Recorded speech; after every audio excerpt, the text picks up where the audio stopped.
Gaming in China is different, but in some other ways, it's weirdly the same. Hi folks, it's Falcon, and today on gameranx, 10 crazy things Chinese gamers have done. Number 10, a Chinese Redditor by the name of Lei H. Synth felt obligated to explain to the world why the majority of hackers in video games are from China. It is a really interesting post that, although the discussion that it inspired was not necessarily wonderful, did give a lot of insights as to the culture of Chinese gamers.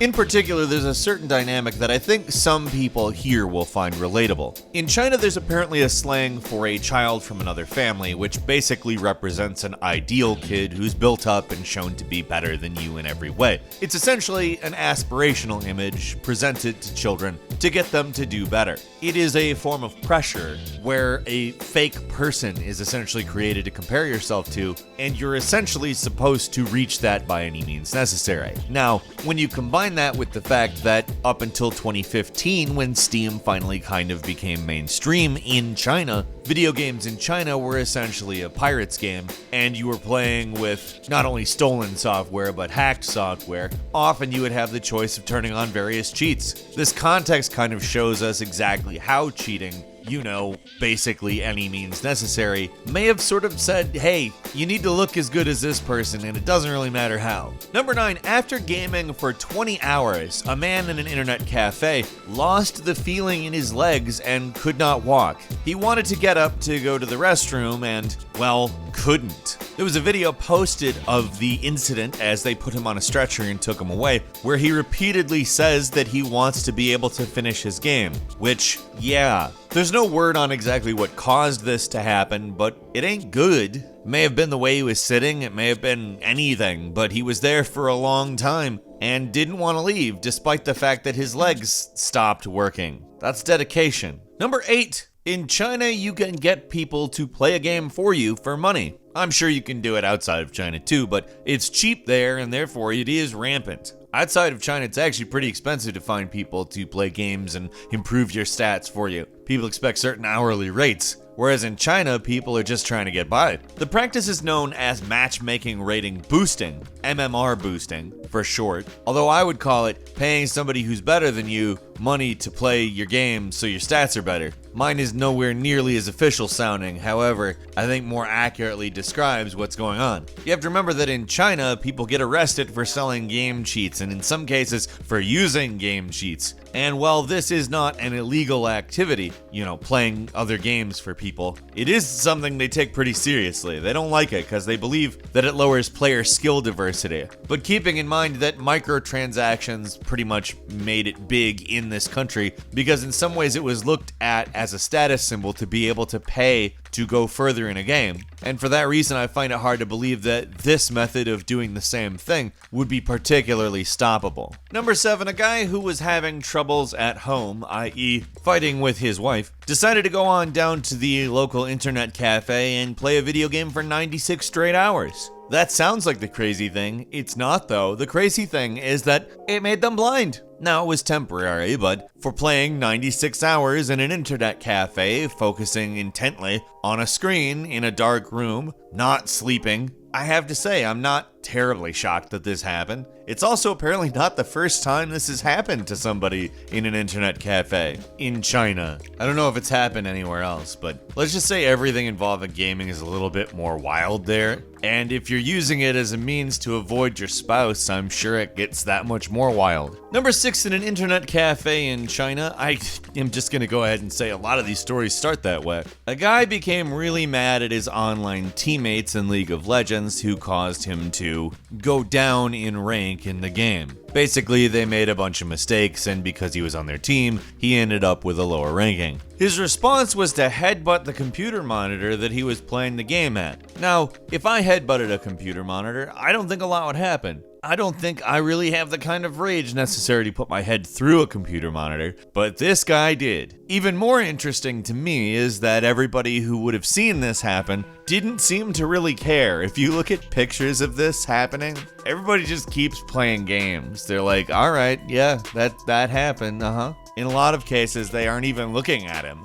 but his head is there stuck in this monitor. When they got his head out, it was bleeding because I'm assuming that that is how he got stuck in the monitor. Probably some glass or plastic shards or stuff like that sort of anchored him to it, which, you know, don't do this. I think anybody on the planet would understand not to put their head through a large, hard machine made of glass, metal, and plastic. Number 5. A Chinese woman at the age of 24 who had been missing for a decade and presumed dead was found living in an internet cafe in China, who left her home as a 14-year-old teenager and had been playing games enough to not spend money at the internet cafe, but rather make money at the internet cafe. So she was pretty good, more on that in a second. She confessed to police that she was in fact the person they thought she was, and said this, and I quote, "I had run away from home before, and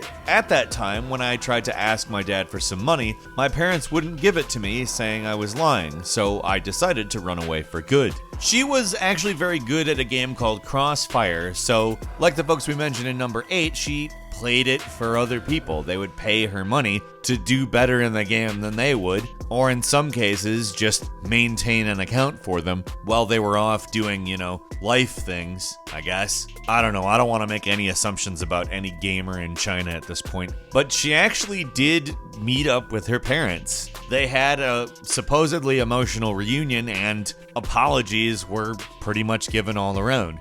Number 4, back in 2011, a game called Age of Wulin was being released in China. The publisher decided that they would auction off various items that would be exclusive to the auction's winner in-game, allowing them to have something totally unique that nobody else had in the game. Which, I mean, cool, right? So the winner of one of the swords that they were auctioning off ended up spending $16,000 for a virtual sword that only he would be able to have in this MMORPG. Now, this game exists outside of China. You can play it as Age of Wushu. It came to North America in 2013, but that would have been 2 years of him having the elusive sword. Can you imagine meeting him in game and him saying, "I spent $16,000 on this here sword"? Yeah, I can actually imagine it, but I don't know that it would be something that I would be impressed by, just to say it in the nicest way I can think to. Number 3, a horror game called Devotion, which was made in Taiwan,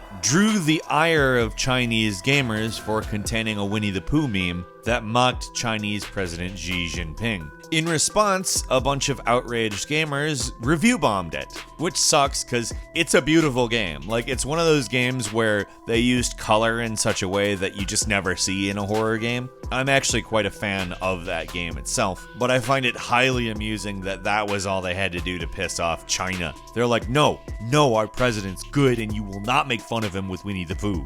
Actually, they probably said nothing like that, honestly. I don't know, maybe it was a propaganda campaign, who knows? Nothing makes any sense anymore. Like, in Overwatch, you could get banned for writing Winnie the Pooh in the chat. The government exerts so much control over game regulation and all that. Blizzard apparently had to ban people saying Winnie the Pooh because there was a meme making fun of the president with Winnie the Pooh. And people would troll others by asking them what Tigger, the character from Winnie the Pooh's best friend, was named. If people responded with Winnie the Pooh, they would get banned because the server would automatically ban them. Yeah, again, and nothing makes any sense here.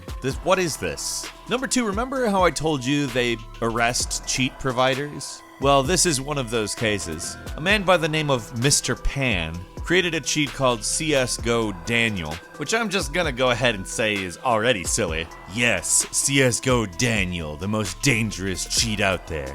He was found out by the publisher of Counter-Strike in China, which is a company by the name of Perfect World, who reported him to authorities. They came to his apartment and arrested him. And they didn't just arrest him, they published photos of him being arrested, like Perfect World, the game publisher. You are not cheating in CSGO, not without us publicly shaming you for it. His maximum sentence would be 15 years, and he was also fined 5 times the amount of revenue he earned from selling the cheat, which is, I think, honestly a bit unfair. It sucks what he was doing, but that really sucks. And finally, number one that bucks the trend and didn't happen in an internet cafe. This one happened in a graveyard. A 22-year-old man decided to start robbing graves to try to pay for his gaming. He busted up a bunch of graves at a local mausoleum and took like jewelry and any other valuables that he would sell. He got caught though because it's robbing a grave. Like, do you think you're not gonna get caught?